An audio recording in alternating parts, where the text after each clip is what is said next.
Hello guys, good evening. তো তোমরা সবাই কেমন আছো? আমি ভালো আছি।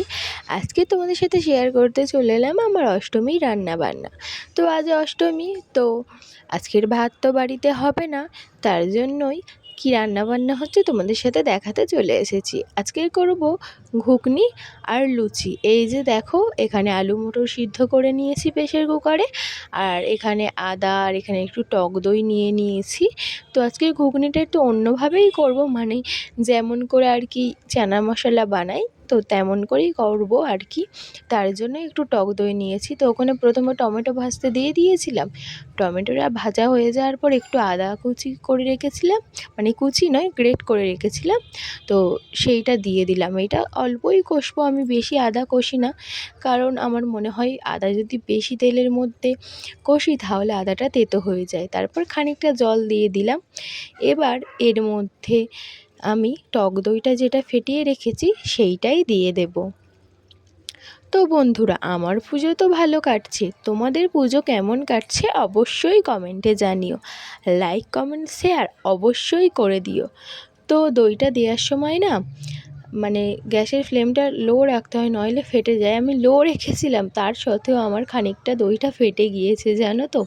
তারপরে এই যে একটু রঙের জন্য কাশ্মীরি লঙ্কার গুঁড়ো দিচ্ছি। কারণটা হলো কি, আমরা না মানে লঙ্কার গুঁড়ো খাই না, আমরা কাঁচা লঙ্কা দিয়ে রান্না খাই, তার জন্য আর কি কাশ্মীরি লঙ্কার গুঁড়ো একটু দিয়ে দিচ্ছি যাতে একটু কালারটা হয়।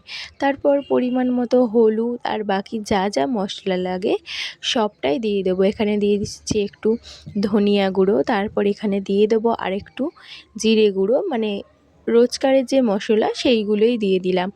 আর কি, আজকের তো নিরামিষ, তোমরা সবাই জানো অষ্টমী যেহেতু, তো নিরামিষভাবে যেইভাবে করি আমি সেইটাই তোমাদের সাথে শেয়ার করছি। তো অনেকভাবেই করা যায় নিশ্চয়ই, কিন্তু আমি এইভাবে করছি। তো তোমরা কে কীভাবে করো অবশ্যই আমাকে কমেন্টে জানিও। এবার কষে নেব একটু তেল ছাড়া অবধি।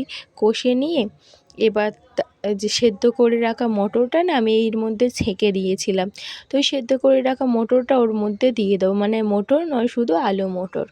তো ওইটাকে এবার ভালো করে কষিয়ে নেব। আর এই যে দেখতে পাচ্ছ 3-4 কুচি আলু আছে যেগুলো বড় বড়, তো ওইগুলো কেন রেখেছি, ওগুলো আমি রেখেছি ওইগুলো যদি একটু ঘেঁটে দিই তাহলে তরকারিটা একটু ঘন হবে, ভালো লাগবে, তার জন্য হয় কি ওইগুলো রেখেছি। তো এবার আর কি পরিমাণ মতো জল দিয়ে দিয়েছি।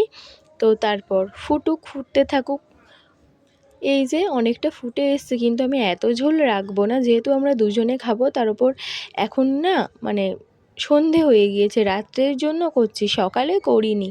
সকালের জন্য আমি মানে ডালিয়া খেয়ে নিয়েছিলাম আমরা, তো এখনের জন্য করছি, তাই একটু ঝোলটা মেরে নেব। আর এই যে এখানে ময়দা মাখানো রেডি, তো এইটাকে বেলতে হবে। আর আমার বেলা নিয়ে না কেউ কথা বলো না, তোমাদেরকে দেখাচ্ছি আমার একটাও লুচি গোল হয় না, মানে সব মানে কি বলবো, ভারতের মানচিত্র আর কি। দেখো, যেটা যেমন পেরেছি সেটা তেমনভাবেই বেলে দিয়েছি।